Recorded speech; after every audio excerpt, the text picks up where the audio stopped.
Hi, and welcome to The Working Songwriter, the show where today's best songwriters come to talk shop. I'm your host, Joe Pug. Each episode here, we host a distinguished guest, and we ask them to go deep on their inspiration, on their process, on the general ups and downs of making a life in music. So, whether you're a grizzled veteran trying desperately to explain the brilliance of Bob Seger to a millennial, or else a scrappy upstart recording to 2-inch analog tape only to have people listen to an MP3 off laptop speakers, this is your show. Because ultimately it is what every writer seeks most, an ironclad excuse to put off actually writing.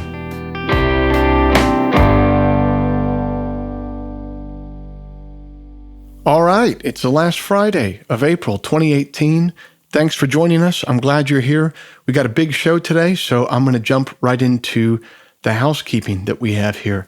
If you'd like to hear some of my music live in the coming months, here's where I'll be playing it. Next week, May 2nd, I'll be at the Shitty Barn in Spring Green, Wisconsin. May 3rd at Founders Brewing in Grand Rapids, Michigan. The 4th at the Back Room at Collectivo in Milwaukee, as Alice Cooper let us know it was pronounced in Wayne's World. And then May 5th, I'll be at Steubenville, Ohio to play a free show, ladies and gentlemen, for the Harmonium Project. I've never been to Steubenville before. So if you live there or you know anyone that lives there or you live close by, spread the word. Come on out. I'm trying to take some chances on playing smaller cities than I usually play, and I'd love for that show to do well and for it to be a sustainable thing going forward.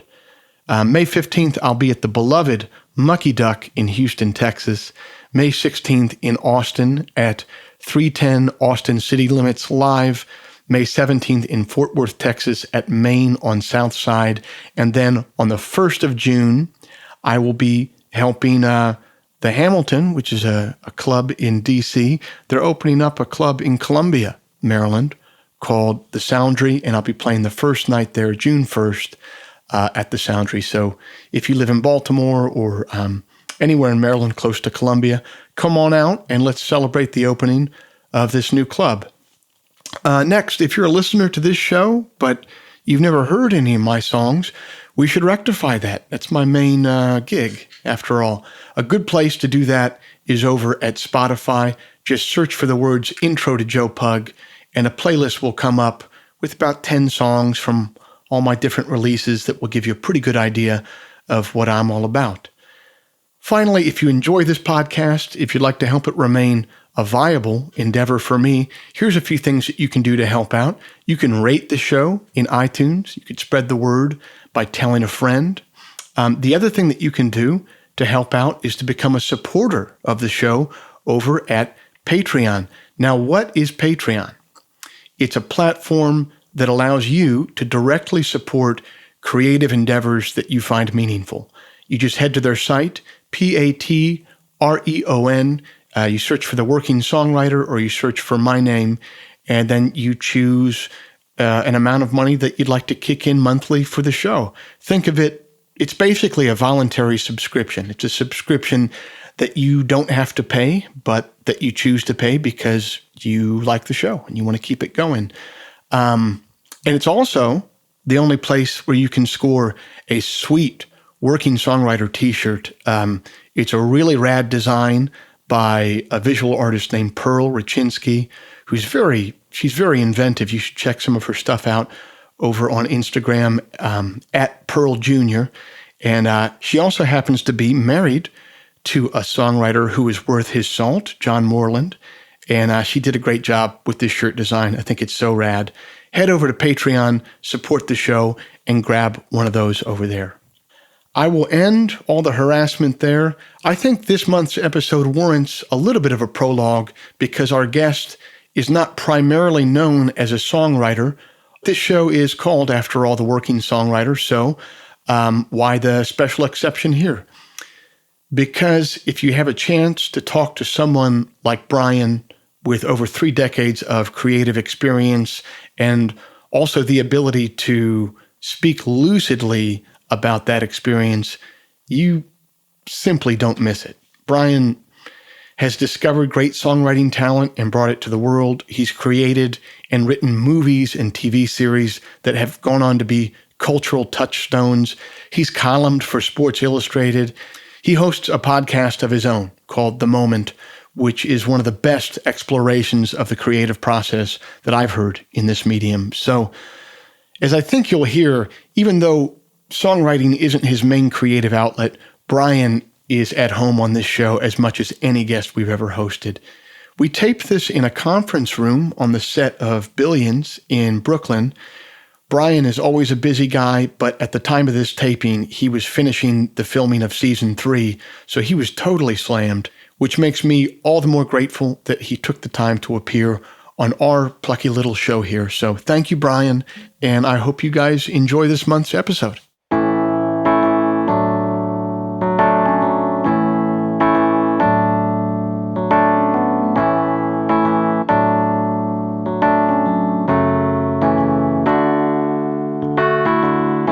My guest this month has had a career in the arts that's as unique as anyone I've ever known. Born in Roslyn Harbor, New York, Brian Koppelman has worked in music, print, film, and television for the last 3 decades. When he attended university, he would hear a young songwriter begin a song with the words, "Don't you know they're talking about a revolution?" Brian helped secure Tracy Chapman a publishing deal and a contract with Elektra Records. When her eponymous debut was released in 1987, it went multi-platinum. Having fostered the unlikely phenomenon of a folk artist becoming a worldwide juggernaut, Brian went on to work A&R for Elektra Records, Giant, and EMI Records. After working on the business side of music throughout his 20s, he began to feel the artistic itch himself. At the time, he had a young family, so he couldn't simply drop everything just to chase it, so he began waking up early before work every day and writing. That spark would eventually lead to the original screenplay he wrote for the 1998 Matt Damon and Edward Norton film, Rounders. The success of that film would send him on a creative trajectory all his own. Since then, he's gone on to write the screenplay for Ocean's 13. He directed an Emmy-winning documentary for ESPN's 30 for 30 series. He directed Michael Douglas in the film Solitary Man, and he created the hit Showtime series Billions. His podcast, The Moment, has hosted everyone from David Chang to Salman Rushdie to Amy Schumer. And along the way, he's been a fierce advocate for songwriters that he loves, and he champions them on all of his platforms, whether that be featuring a Jason Isbell song on the credits of a Billions episode or bringing Slade Cleaves onto his podcast to talk nuts and bolts. It was an honor to sit down with Brian to hear about his journey so far.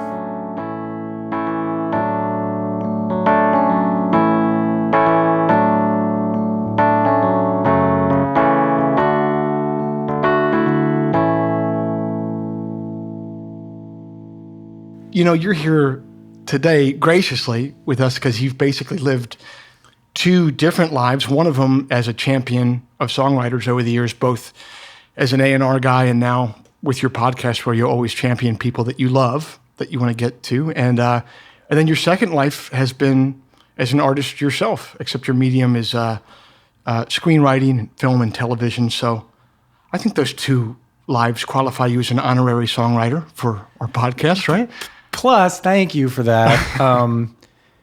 Plus, I write songs that I don't play for anybody. Do you really? And so I know how hard it is to do. It's a real hobby of mine, and I find that the discipline required to write lyrics and melody and to try to do it well is extreme. And so it's part of my love of songwriters and songwriters who are able to communicate in a new way these things that we all feel. For me, I just put that accomplishment on such a high level. And part of the reason why I wasn't a songwriter ever when I was young, but part of the way that I live is by chasing down my curiosity. And so, I don't know, 10 years ago or so, I decided I had an idea. I woke up in the middle of the night with an idea for a song, and I was like, I'm going to write the thing. And I saw just how challenging it was. It also feels really great when you do it. Oh, yeah. Well, that's the great part about it. I'd imagine where you're coming from writing for TV, where it's just a process season by season. You have to write so many pages, so many different storylines. But a great song can be finished in a half hour. Isn't usually, but it can be. Yeah, you always hear these stories of how certain songs get written. Like that was flipping channels last night.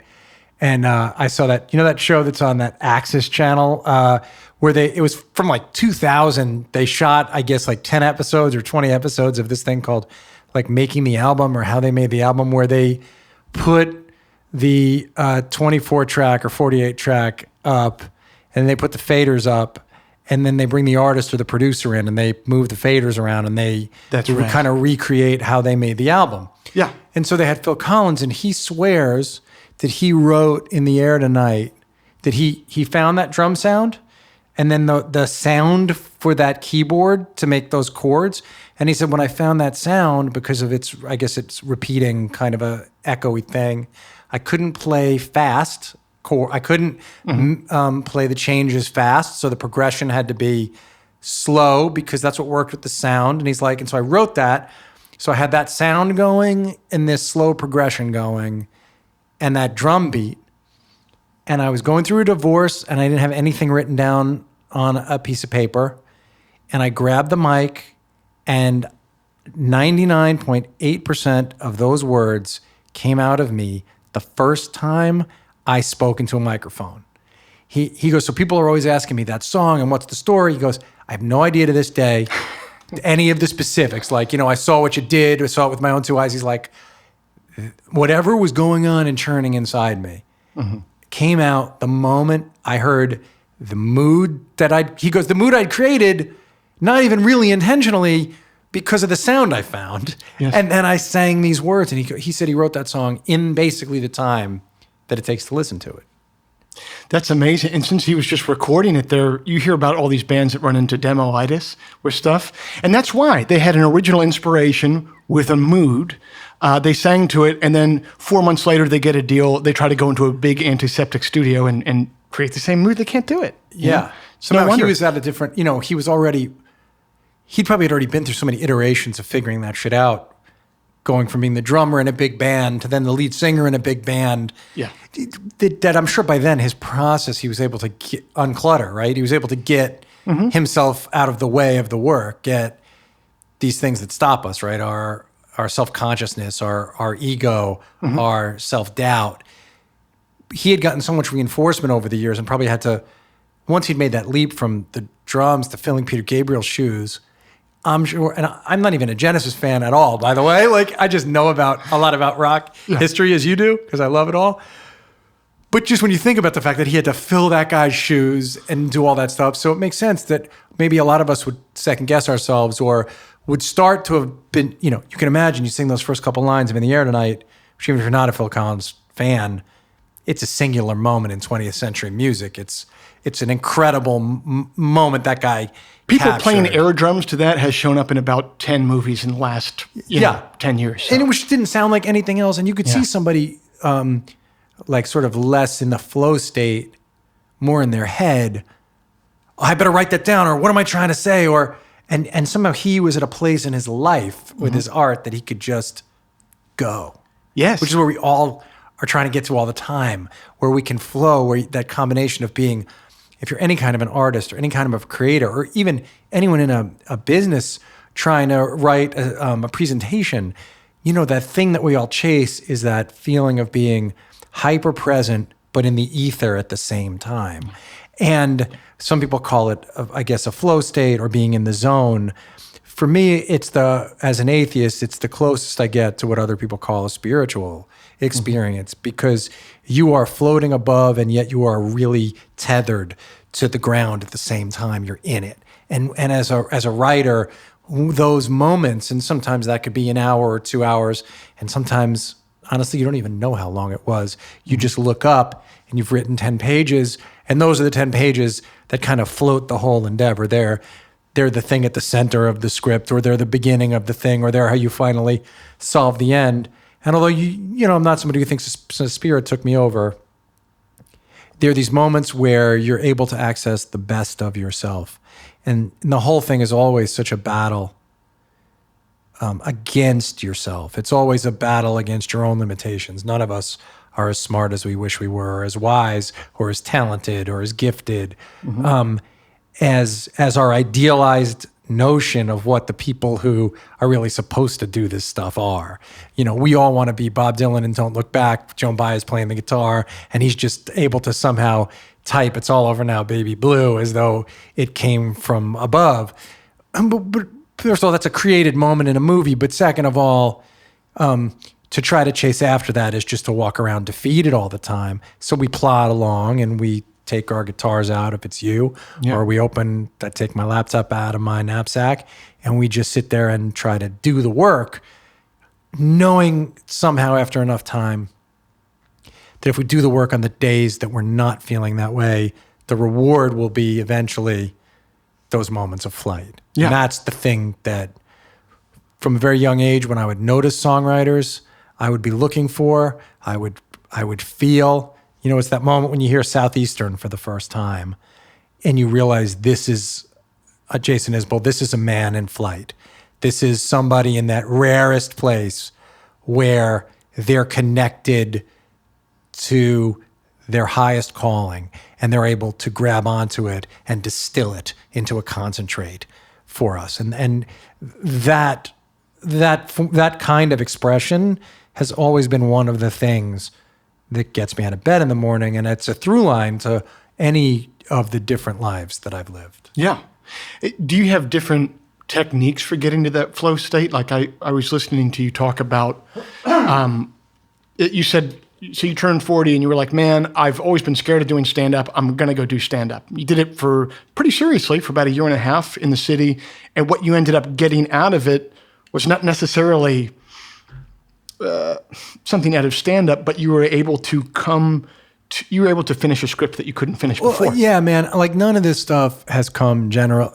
So my situation has always been quite easy relative to most people's in that I was raised by parents who could send me to college without me having any debt. I was born a white man in America at a time when things were much easier for white men in America than they were for anybody else. So I've had situational ease, but I haven't had personal ease in terms of thinking that I was qualified to do any of this kind of work. I always assumed that special people, other people got to be artists, and that I wasn't one of those people. And so it was a hard-fought internal battle. And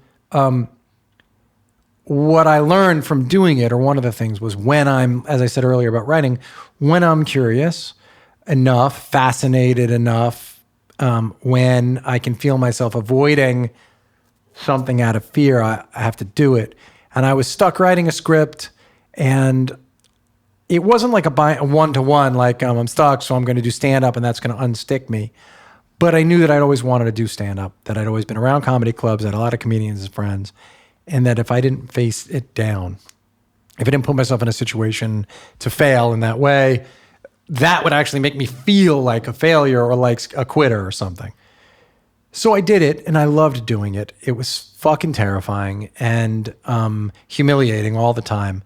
We as a society use the word humbling when we really mean prideful. Yeah. Like no one's really humbled when they win an award. What they are is filled with I told you so's and fuck yous. But doing stand-up is humbling because you're standing up there and you're totally exposed. And when you can get a laugh, it's an amazing feeling. But somehow defeating the fear of it so that I could get up on stage and I didn't care. I wanted to make them laugh, but if they didn't, I didn't view it as a personal judgment. Did knock something loose and help me to finish the script that I was working on. But I find the whole thing is to keep pushing myself down these uncomfortable roads. That's just that's just the thing that I found that works for me. I don't know that it's necessarily what everybody has to do. I guess I think we all have that this is probably a self-selecting audience that listens to your podcast. So it's like either people who love songwriters and love the way songwriters make them feel, but you don't play the music on your show. So I'm betting a lot of people are people who are songwriters or artists of some sort, or people who are love songs so much they wish they could do it. And I do think that there is no substitute in the world for the feeling of trying this stuff. You feel, I know when I started writing finally, I felt so alive in those 2 hours a day.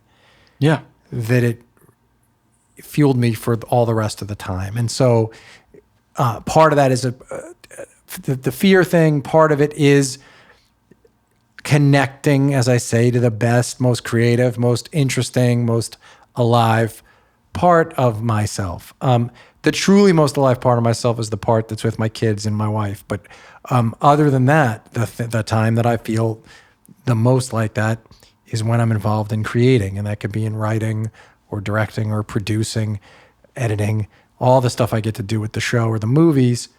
Honestly, it can also be a moment where I have the courage to pick up a guitar and, hear an idea and try to write it despite my very rudimentary and limited guitar skills.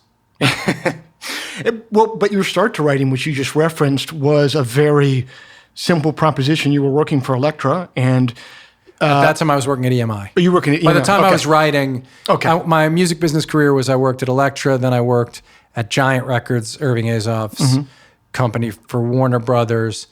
Then I had a small detour where a buddy and I tried to start a little management production company. And then I went to law school at night and worked at EMI during the day. But the point is, you had this job that was good job, paid the bills, you're putting taking care of a family with it, but it didn't turn you on, and you just, you made the switch not by looking for someone to give you a hand up, you made the switch by starting to do the work. And in your case, it was someone gave you the artist's way, and you started with morning pages and meditation, right? And is that something that you still do to this day? Yeah, I didn't get the meditation piece till a little later, but the morning pages is exactly right. My lifelong best friend, David Levine, and I do all this stuff together. We wrote our first screenplay right then. I was at EMI, I was 30. Our first day, Amy and my first child was born. I guess I was 29, just about to turn 30. And I was in my office and I realized it was now or never, that if I wanted to be the kind of father that I wanted to be, if I wanted to come home and tell my kids that they could try to be anything, they could try to live whatever their dream was, I had to find a way to do it myself, and that I wasn't. And I was really worried that if I allowed being a blocked writer to win, if it killed this creative spirit in me, then it would be a kind of death. And like any kind of death, there's toxicity involved. And I felt like that toxicity would spread to those that I loved. I would come home, I'd be bitter and miserable, and I wouldn't be the dad or husband to Amy that I wanted to be. And I went to Dave and told him what I was feeling and that I really wanted to start writing. And he gave me The Artist's Way. And The Artist's Way by Julia Cameron is this great book that has a prescription to solve this problem that I had, which is feeling like you're unable to do this work you were put here to do. And I started doing morning pages, 3 longhand pages, first thing when you wake up. And in doing those morning pages, exactly the way that she describes in the book, and I don't love everything about the book. Some of it's very spiritually minded, and that part of it didn't work as well. But I did the exercises, and I went on these things called artist dates, and I did the morning pages. And part of what she talks about is, simple things. Don't show your work to people before it's ready. Don't defeat yourself by telling the one person who will mock your dream. All this stuff that makes a lot of sense. There were no podcasts about creativity then. So this book was the only source of this stuff. But I started doing these morning pages, and then through that realized I wanted to write this movie, and I went to Dave, and the two of us together committed to showing up for 2 hours a day before work and writing. And we were lucky enough that we had a knack for it or a talent for it. And the combination of our effort and our talent allowed us to write a script that became a movie, as you know, Rounders. And that was a life-changing experience. But I would say even before anyone bought it, and it was rejected at first. But even before anyone bought the script or agreed to make the movie, or before I was standing on set making the movie, the simple act of showing up every morning and writing these pages changed everything for me. It showed me what the direction of my life needed to be, because it was true. What I had feared or hoped was true. As soon as I started doing it, I knew it's what I had to do. I knew it was a calling. And so I had to chase it. And it made me a better dad, and no question, a better dad and husband. But you're so right. I mean, we're all so keyed into, we know what our potential is, and the people around us know what our potential is. And if it's not lived up to, even if you're performing at a higher level than other people around you who don't have that same potential, it still builds up this, you use the word toxicity, and that's it. It builds up this, it almost feels like physical bile inside of you that you spit at the people that you're really close to, you know? Well, but, and also because, and I think twinned with, that's 100% true. Twinned with that is that even those people who love you and root for you, or many of them, your friends, it's terrifying to them to see you try sometimes, because it shines a light on the fact that they're not trying. And so you have to be really careful. There are some people who love you purely and understand your potential and will look at you guilelessly and supportively. And God bless them. And I was lucky enough that my closest friends and my wife were those people. There will be other people, though, who will be so scared by you doing it that they will unwittingly, not intentionally, throw grenades in your path. And you have to be really step around those grenades gingerly, because if you step on them, I guess landmines is better. If you step on, because even if you don't step on the grenades, if they've pulled the pin, they're going to explode. But landmines, you have to walk around them somehow. And part of that is by, one way to do that is not even to go in that field, not even to give them the opportunity to, by not declaring. We live in a culture that wants to immediately talk about everything that we're doing. And look, I'm on Twitter a lot, and I do it. For me, I learned it works. It works for me to throw the gauntlet out and say, I'm doing X, and then I feel the pressure, I have to do it. But for some people, that really is crippling, and you shouldn't do that. You should work in private and quietly until you're ready. Hemingway used the expression that you shouldn't talk out your book before you've written it. He found if he would tell somebody what he was writing, he would lose the juice to write it. So you have to learn those things about yourself, I think, when you're creating and doing your thing. And I think even I like to talk about what I do. I'm someone who believes that when you're really doing the work, I really don't like people who dress like an artist, go to the cafe, act like an artist, but aren't really doing the work. But I don't think you have to be a professional and get paid for it. If you're in there doing it, if you got your easel set up, or your 4-track set up, or your GarageBand set up, and you're doing it regularly, fuck, you're an artist. Go tell people. There's something about that. My wife, God bless her, has always allowed me to take over about 1/4 of the footprint of our house for my space to work. And there was a point about 7 years ago in the little crappy house we were living in Austin, Texas, when I stopped calling it the little crappy room where I go to work, and I called it my studio. Right. And I had about 2 mics in there and a piece of shit audio to digital, converter. It wasn't a studio, but I called it a studio, and there was something about that. I was like speaking it into reality for myself in a way that was super helpful. Yeah, you can call that. I think there's huge power in that for yourself. Dave and I wrote Rounders in a little little tiny room, 8-foot room with a slop sink in it, barely enough room to sit. One of us usually sat on the floor.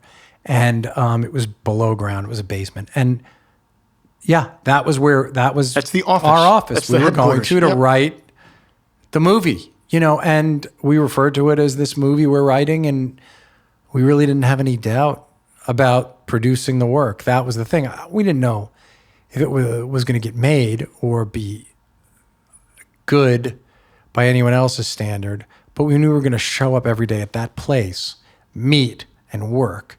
Have you guys, and it seems like you've been able to, but I'll let you answer it. Have you guys been able to guard that close proximity to the material that you have from other outside influences as you've continued to work? Yeah, I mean, you learn as a professional, you learn how to do that, right? So in the beginning, No one cares. But as a professional, you learn how to create in the way that you need to do it. So, yeah, I mean, I'm public about what I would do, but I would never show pages until the pages were ready. I would never show a draft early. I would never show a draft of something until I felt like it made sense to me, that it worked on its own terms for me and for Dave too. We write in separate rooms, we outline together, and we work in separate places, and then combine our documents, and then each rewrite the documents. And by the time we go through that process, okay, here's the great part of what you asked. Dave and I were once working with a third person on something, and we have a Dropbox system, something like a Dropbox system. And when I'm writing my drafts, I save to Dropbox. Dave saves to Dropbox. When we are done, when we've gone through our individual scenes enough that we feel good about them, I'll send a note like, hey, dude, my document's in the Dropbox. Go through it whenever you want. Incorporate it into yours. You do the first pass of the rewriting everything. Tell me, I'll do it. Well, because we're both writers, we never once considered locking a document or even really making it a point to say to the other guy, don't look in my But a third dude once, like, we could tell, like, looked in our documents before they were done. And I felt so violated by that because because of what you're talking about, because you're trying to create one of the only kinds of magic we have on this earth is the stuff that artists produce, right? Songs, paintings, sculptures, plays, movies, television. These things that come from nothing, and then there's something. They're manifested. And it's a kind of sorcery.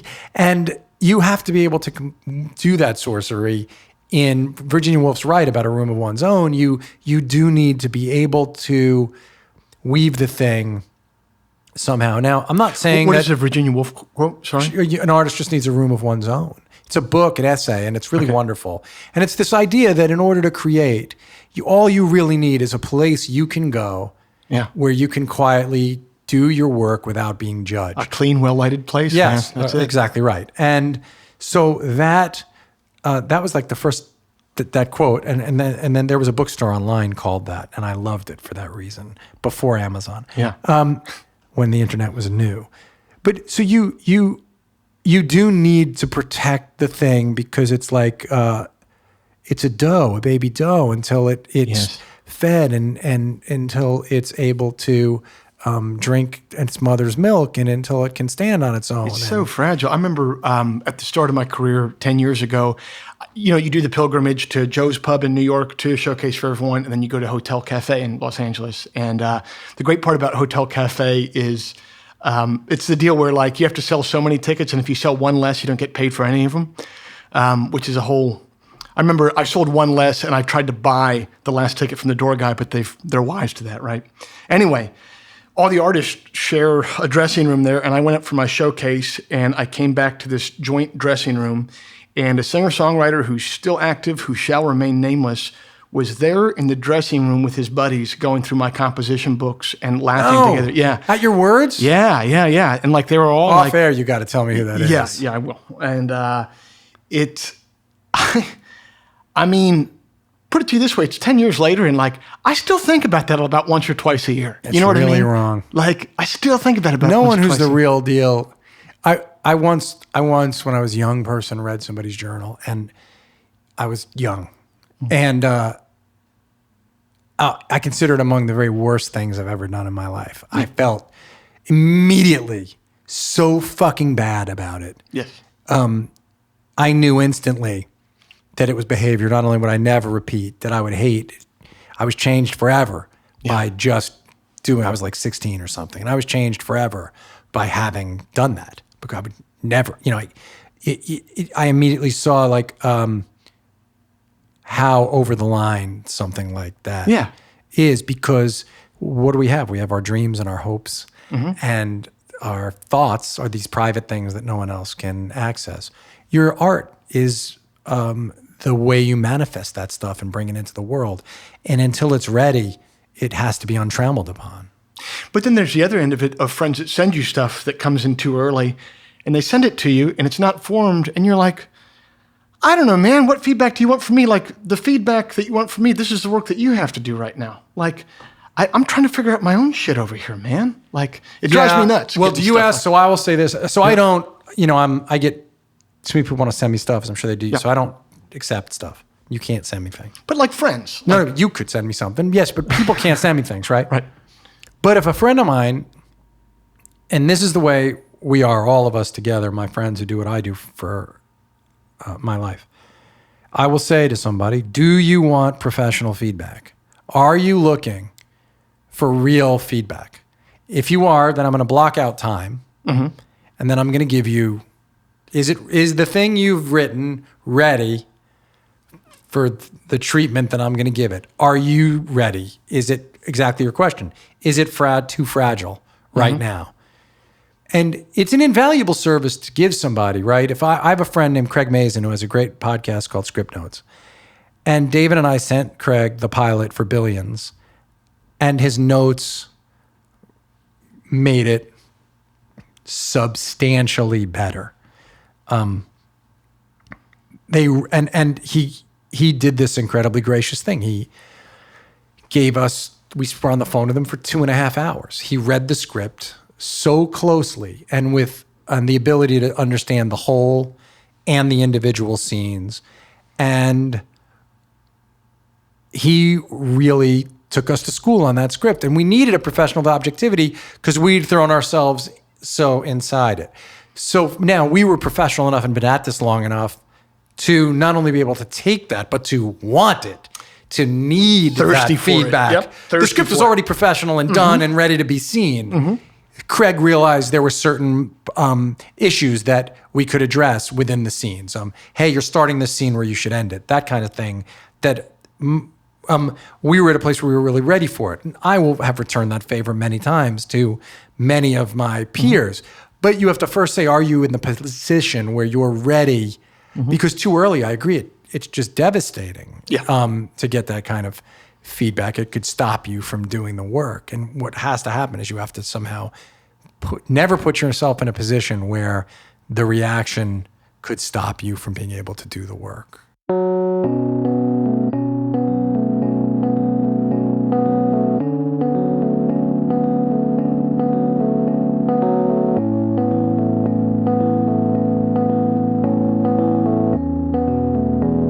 When I was in college writing plays, music was my hobby. After long tech rehearsals, I'd come home, pick up my guitar, and pluck out some Hank Williams.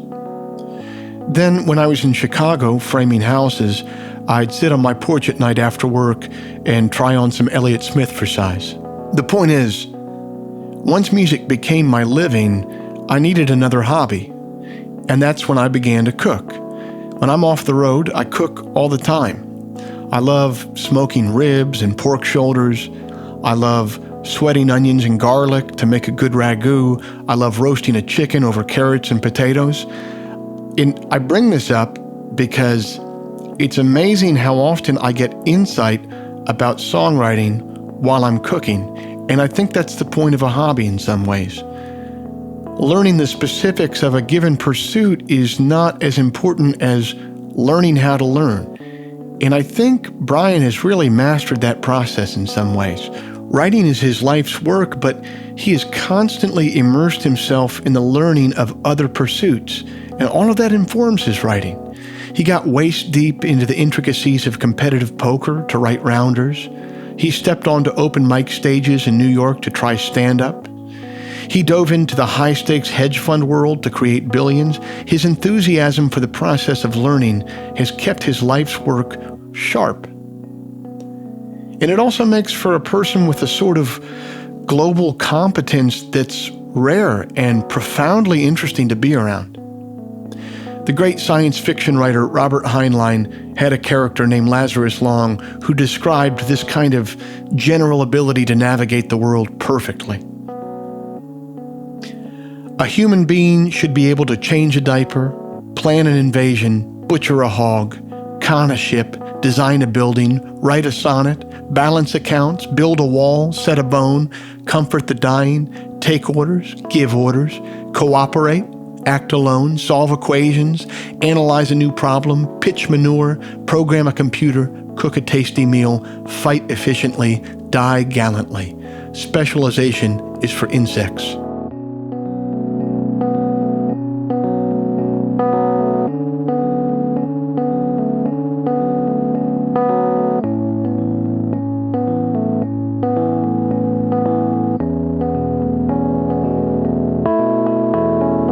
Well, hey, I want to, in the second half of this interview, I kind of want to go backwards. I want to talk about your life in music for a little bit, which I'm very interested in.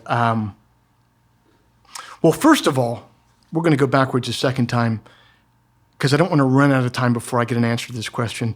You've kind of cryptically said before that when you're getting ready to make that transition from your life in music to film and TV, that the demo for Counting Crows Round Here came across your desk, and there was something about that demo and that song that catalyzed something for you. So what was that experience? That's really, I do really like thinking about this and talking about this, and I told some version of it to Adam Duritz on my podcast, which was nerve-wracking. And, the chronology isn't exact, Joe, because when we tell stories later, I think we condense time and change time to suit our needs. Yeah. The truth is, there are all these, before you make a big change, most often, a whole bunch of stuff adds up.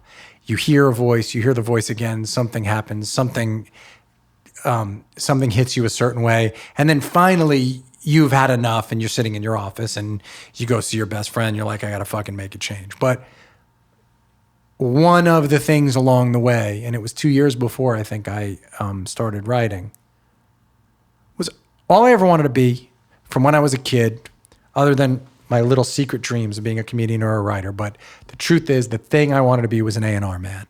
My father was a music publisher, so I was around the music business. I knew about it. I spent a lot of nights in recording studios with my dad late at night.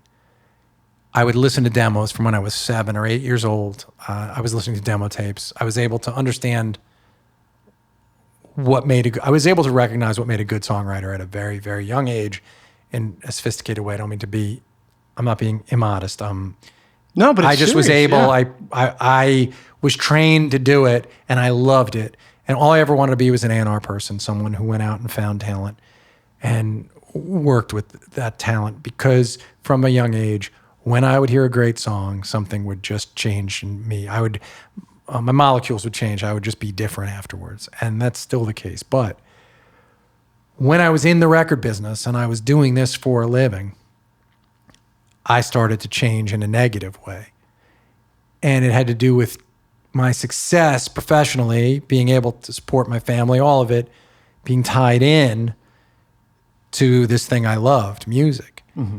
And which was like the purest thing for me. When I would hear an artist that I loved my whole life, all I would do is obsessively, I spent every dollar I ever got on records. I would write to magazines around the world to try to, if I heard about a scene happening somewhere, from a young age, I would, really young, write letters, try to, make friends with them so I could get demo tapes early. I was just a freak for this stuff. But what I remember clearly is getting to a point where I was sitting in a guy's office, this guy that I worked with, and he calls me in and he's like, I want to play you something. And he puts a demo tape into his cassette player or DAT machine, and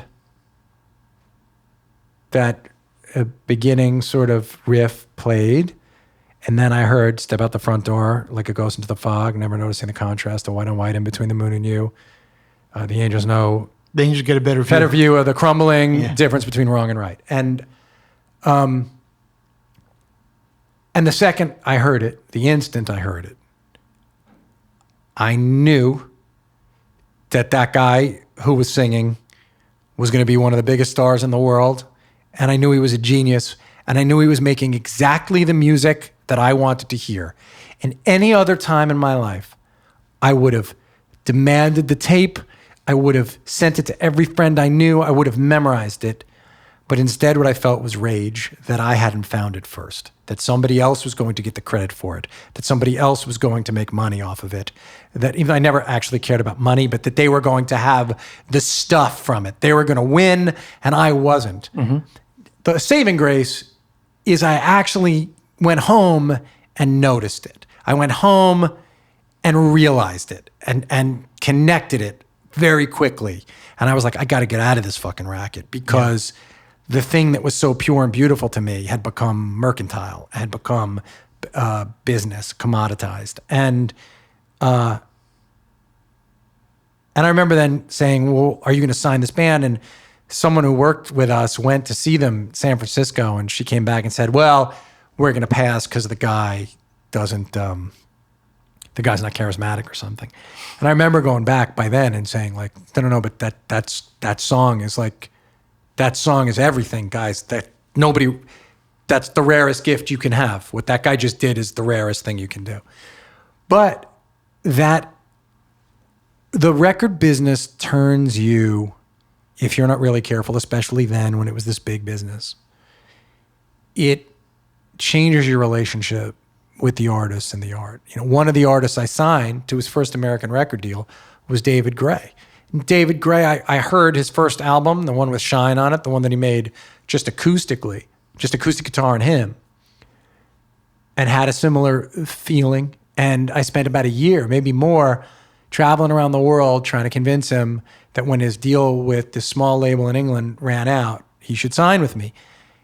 And I did sign him. And I remember being in England, recording studio in the middle of the night with him.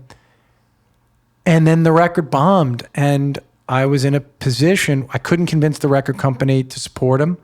I couldn't tell the story the right way. I ended up, I'm sure like any other A&R guy, like ducking his calls when I didn't have the right answers and not protecting him when the marketing guys weren't going to have the records in the stores and like letting him go play those humiliating dates when you do an in-store to record store and it's obvious that they only put 2 records in the shelf because they knew you were coming and they were going to return them afterwards. And the guy fucking hates me and I don't blame him for it. Because I told him that I was going to get his music to the world. Now, that story has a happy ending because 2 years later he makes White Ladder. But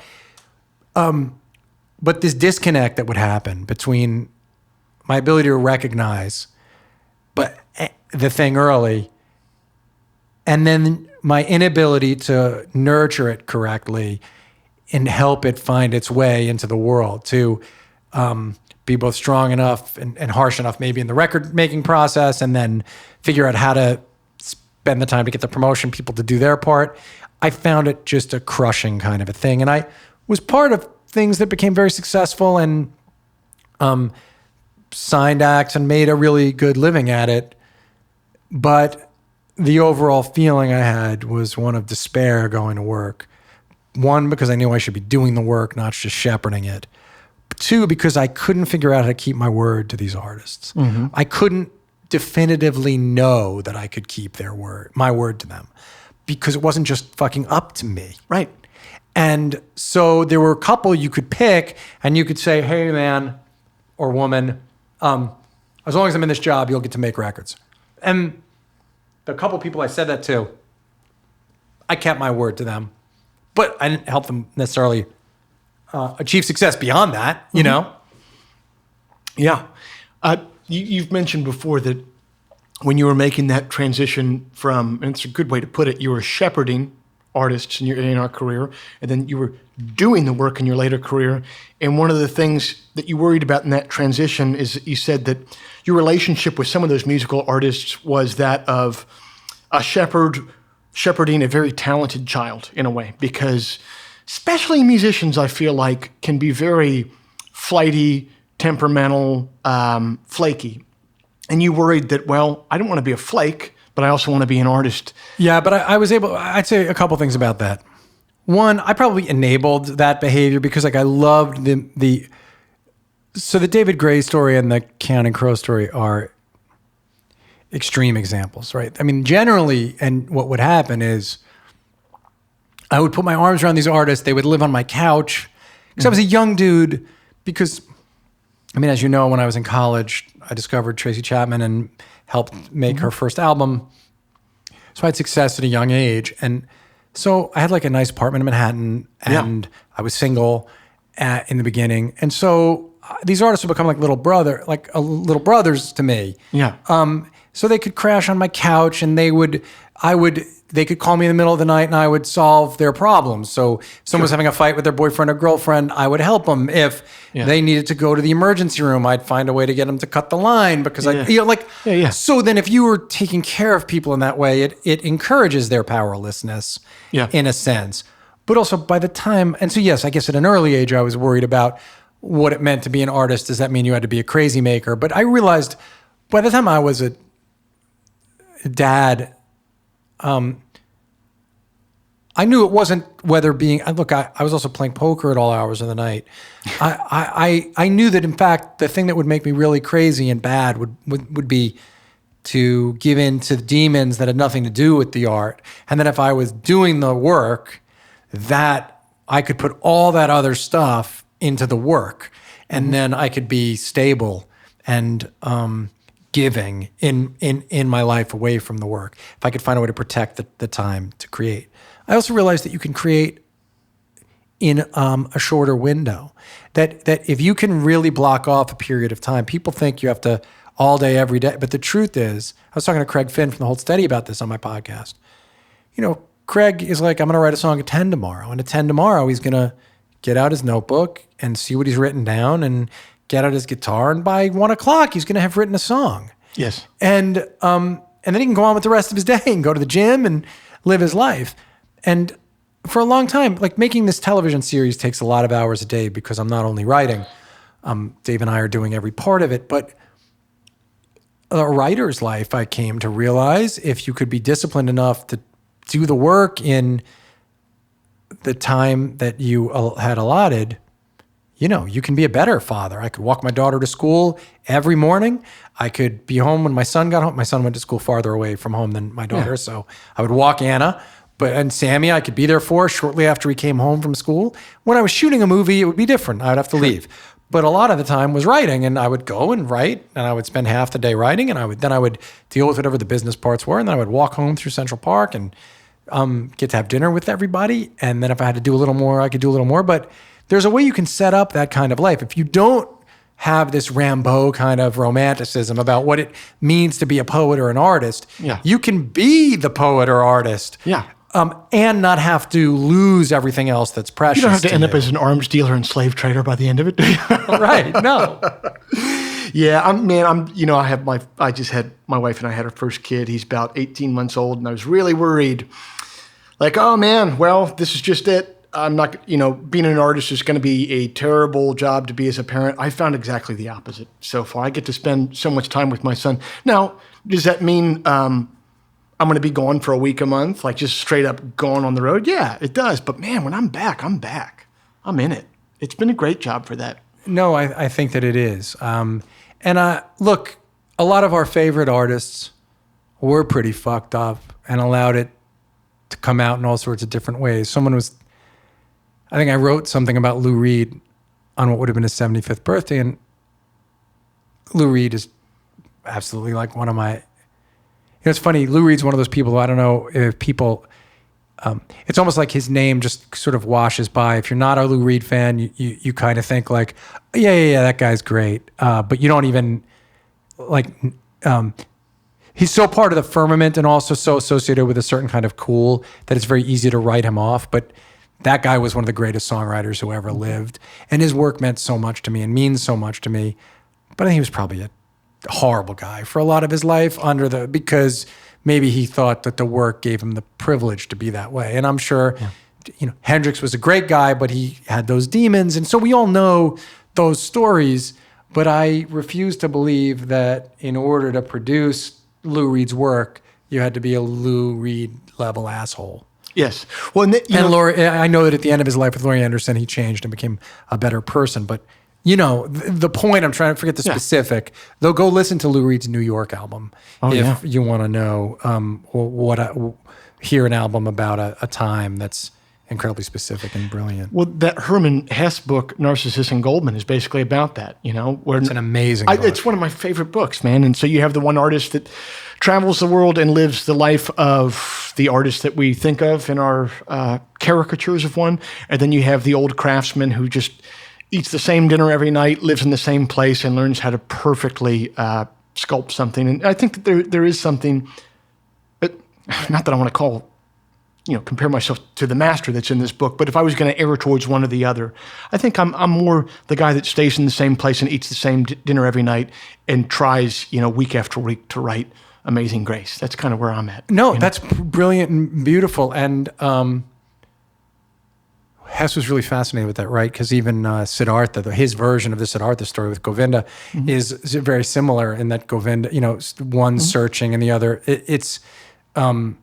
He liked to tease that idea out, I think. But, my favorite living novelist is probably Haruki Murakami. And Murakami wrote this nonfiction book that I recommend to everybody called What I Talk About When I Talk About Running. And this book is ostensibly a book about a runner's life, but what it's really about is a writer's life, an artist's life. And Murakami eats the same thing for breakfast every day and get healthy. His whole life is geared toward how can I be the person who's unified physically and mentally enough to concentrate hard enough and long enough to produce great work. Oh, man. And so he eats a little bit of fish and rice in the morning, and he does his exercise, and he writes, and he goes to bed early. And he owned a jazz bar as a young man, and he sold the jazz bar because he realized that life, when he became a novelist, he sold the jazz bar because he knew, okay, well, what does it take to be an artist? Tremendous powers of concentration, time to think, energy. And availability. So he tried to think about how do I create those things for myself. And Joe, if you haven't read this book, dude, it's amazing. Brian, I'm going to go to a bookstore between now and soundcheck and get it. I'm telling you, it's an incredible book. Yeah. Dude, you're really busy, and I appreciate so much that you sat down to do this. Thank you so much. It's my pleasure talking to you. I love this show. I think it's a huge service. I think you're a great songwriter, and I think you're a terrific interviewer. And man, getting these insights into songwriting process is really amazing and turns me on so much. And so I'm sorry to fill your feed with this blather about what I do. Oh, come on. Thanks for having me. Thank you, brother.